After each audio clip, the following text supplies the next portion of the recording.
Evet, bugün Atırav'dan çıktım. E, Rusya'ya doğru gidiyorum. Çok ilginç bir bölgede devam ediyorum şu anda. Burası Aral Nehri'nin kuzeyden gelerek Hazar Denizi'ne birleştiği nokta. Aslında bir çöl.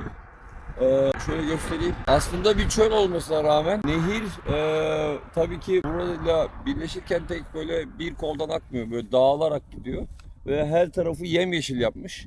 Böyle yol kenarında, yani daha doğrusu çölün içinde hem nehirler, dereler, çaylar var, hem de göle dönüşmüş alanlar var. Yani çöl, su ve yeşillikler arasında giden böyle ilginç bir coğrafya burası. Bu arada bir anda seni bekleyen. Ses nasıl olacak bilmiyorum ama umarım sesli kaydı. İlginç bir bölge gerçekten.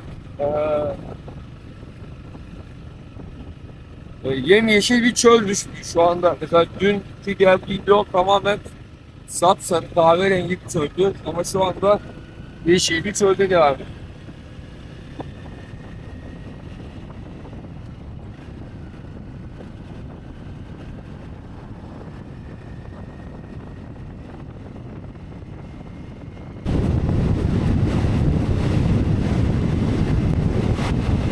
Kazakistan'da Akyaz'da kaldığım noktadan ayrılıyorum.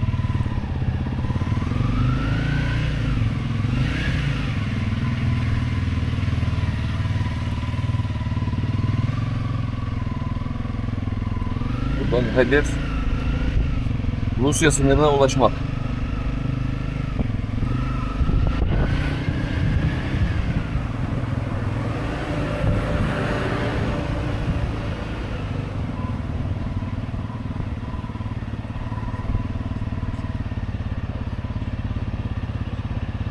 Güzel.